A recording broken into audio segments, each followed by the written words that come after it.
Okay, so after a couple of days of scraping and scrubbing and degreasing, I've got all these parts cleaned up.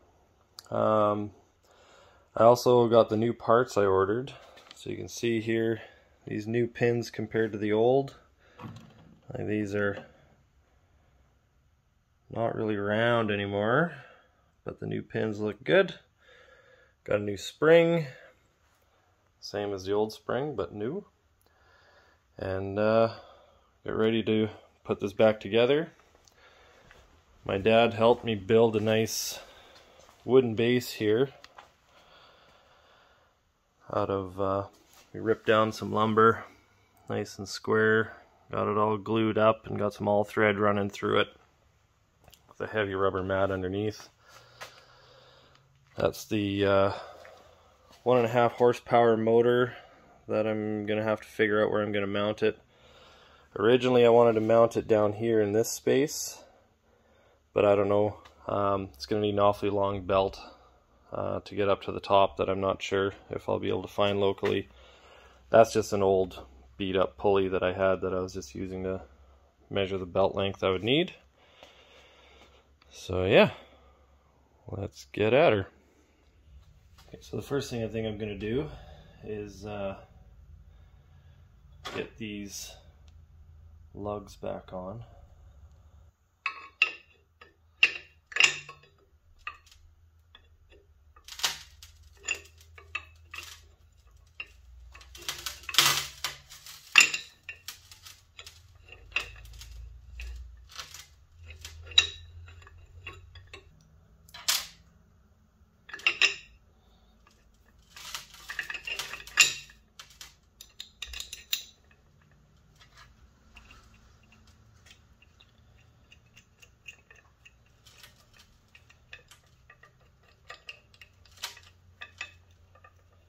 It's just a couple of bolts.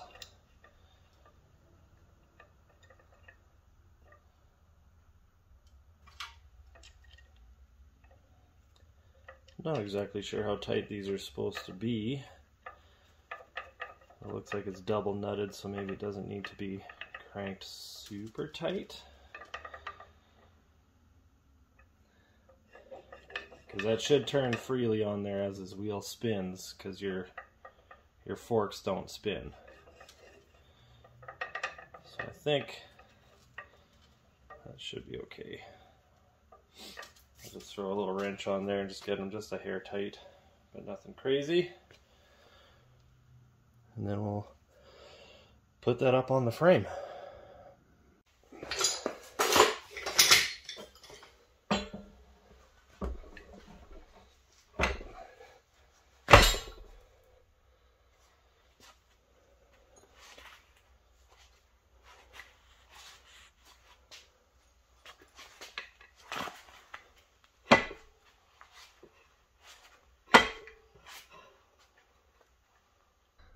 So I had forgot to put that grease nipple back on the end there. So I got that on there. Made sure the grease is running up the shaft into here. She's good and greasy. Nice. Now I'm just gonna add a bit of grease here, here, and get those top caps on. And see how that goes. Okay, so I got some grease applied. Made sure that grease is coming through those nipples and the grease channels. Got the original shims put in the back. There were no shims up front. Hopefully that'll be okay. Yeah, it was recommended to me to run it as is if it's safe to do so before doing a total absolute rebuild on all the Babbitt and everything else. So I'm taking that advice because it seems to be not bad. It's not perfect, but it seems serviceable. I assume it ran when parked, but what didn't run when parked? So yeah, I'll get these bolted down and we'll move on to the next piece. Okay, so for no particular reason, next I think I'm going to work on the treadle system.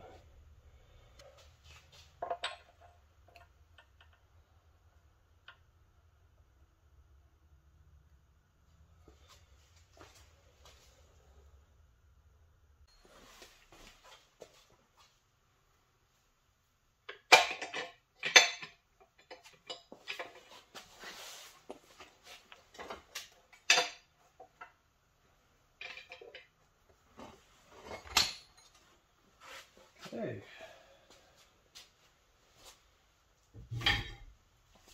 This a little.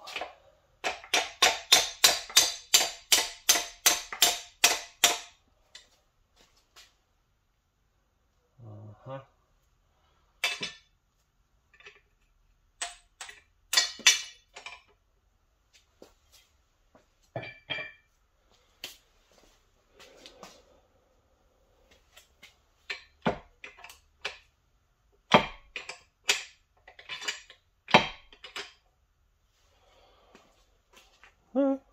I guess.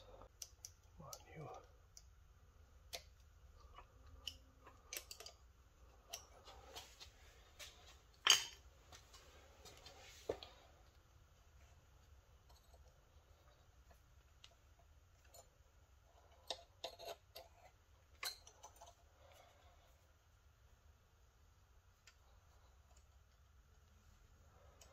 There we go.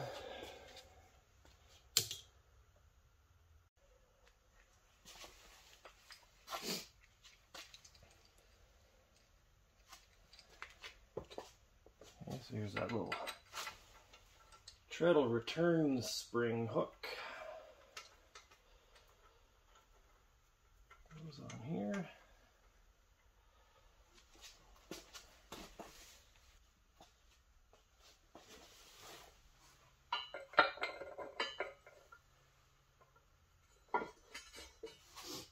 And here's the treadle pivot.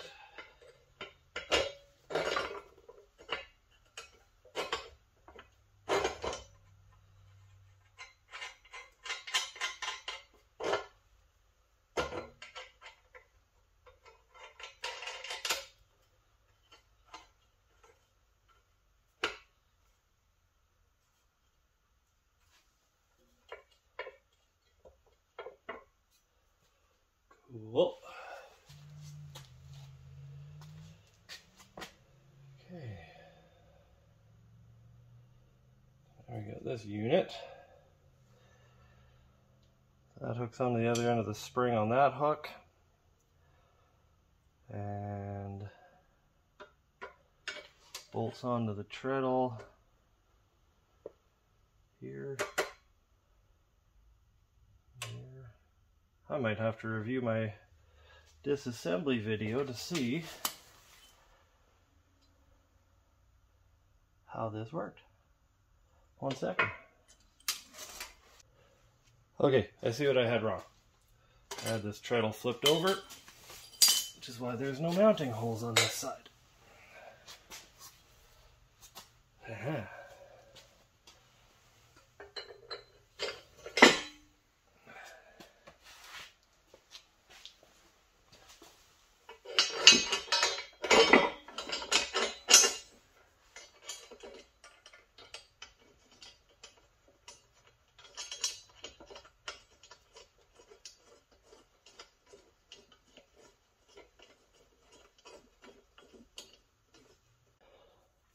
Okay, so now this treadle rod, I went back to the dismantling video and saw that it was in the second hole from the rear.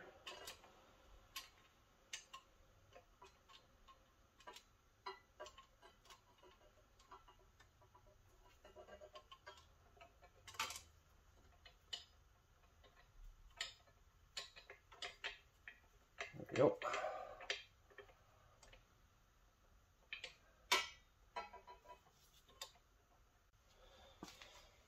Okay, and now this one was mounted through the fourth hole from the rear.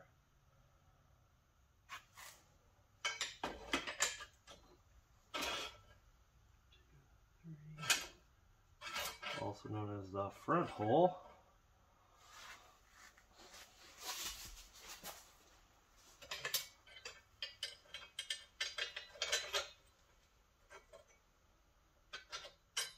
I need to find a shorter bolt than that. This one's silly.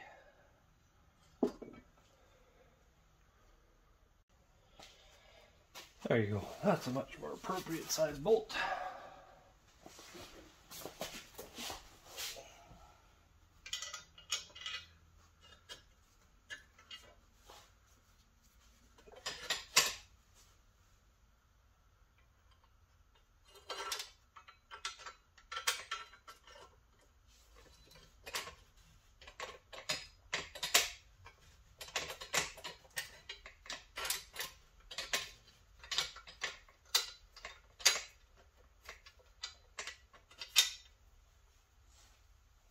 go.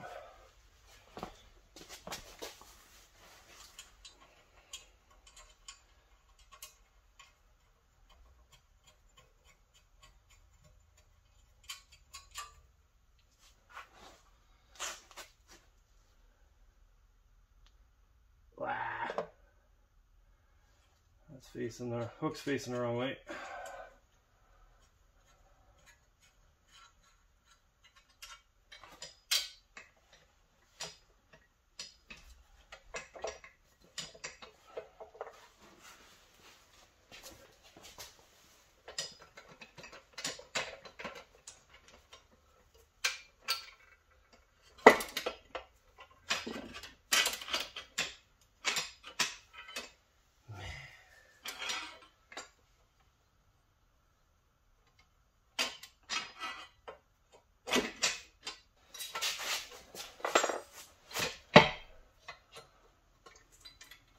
Okay, let's try something.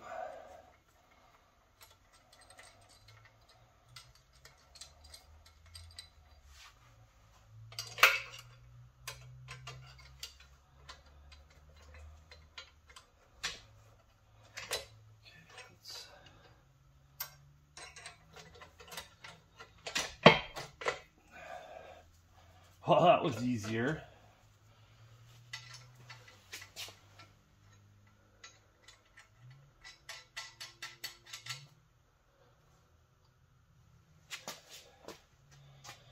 However,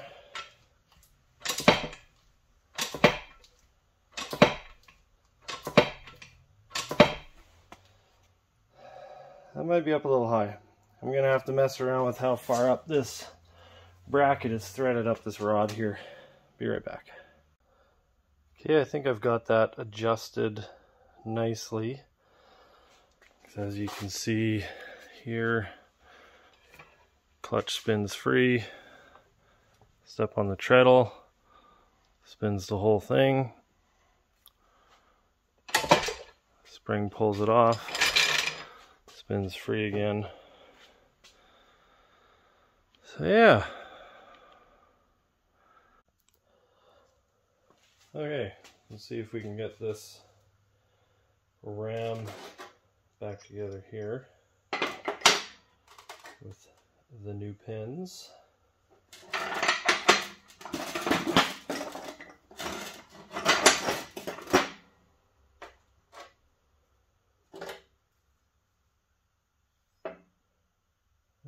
Wait, nope. That's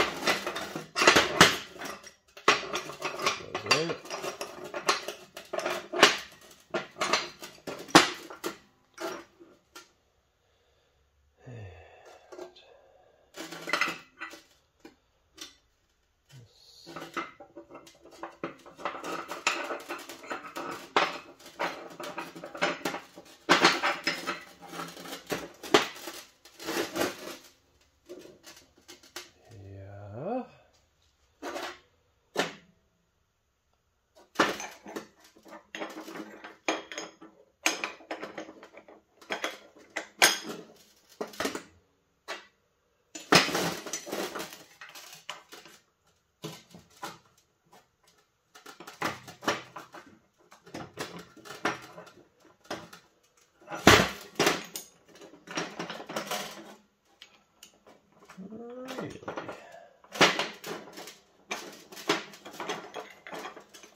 No, it went in just fine.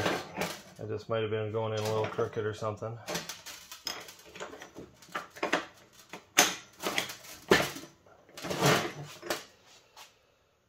Okay, so I'll throw some cotter pins through there and then we'll get this attached to the ram. Now what I find a little strange, these pins here that hold the ram through here, there's no holes for any cotter pins or anything. So I don't know if these are like a temporary placeholder. I'll have to see how it fits in. Maybe there's just no way for this pin to come out in use. But I'll see how it goes, and if I need to, I'll drill some holes through there for some pins.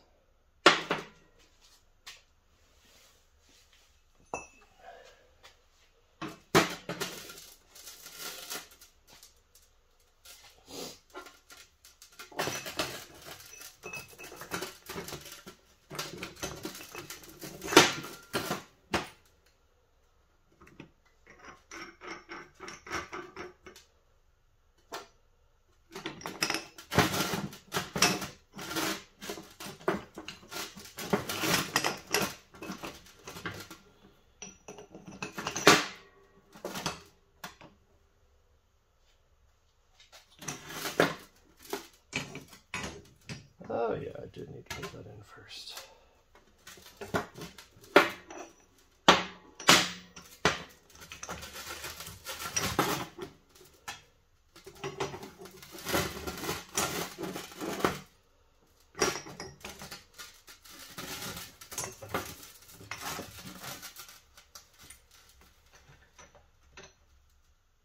Now one of these arms is longer than the other, and I wasn't sure which side it needed to go on. I'm thinking I got them backwards. One second here.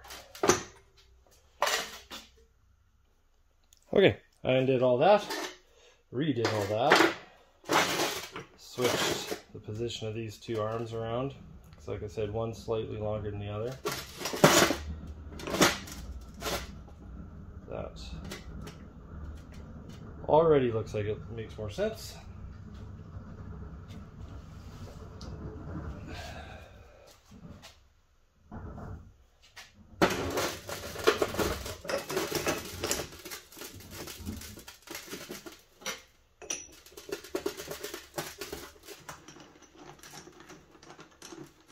So I'm just tightening these enough to hold that spring in there. I'll adjust it more once it's on the hammer. So I think what I want to do now is actually put it in place and see if these two pins here actually need cotter pins, or if just by the nature of where they are, they're just captured and can't come out, which I think might be the case. I can't see any possible way those would come out right now, but let's have a look. Okay, we'll see if this works. I took that pitman off, took it to the bench, and then I got it into this.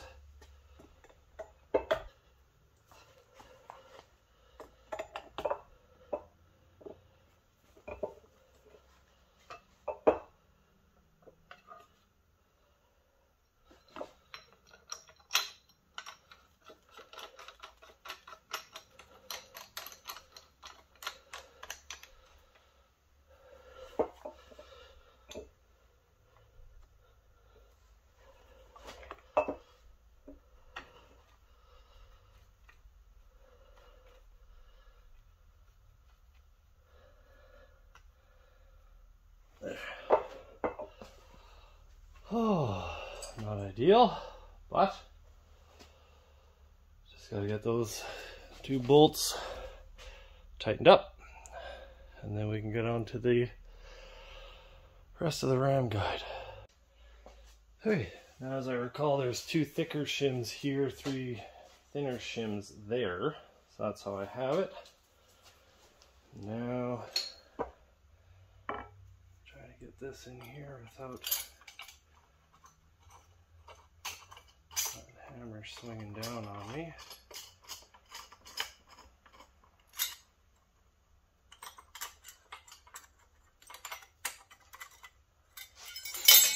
Yeah.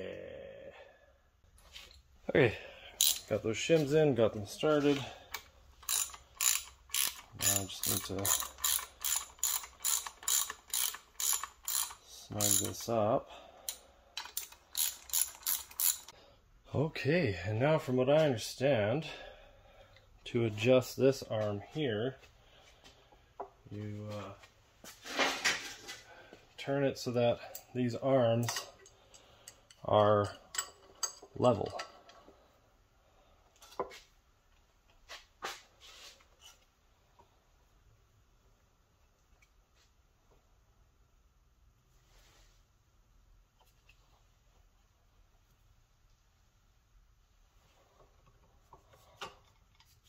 Okay. That looks about level to me.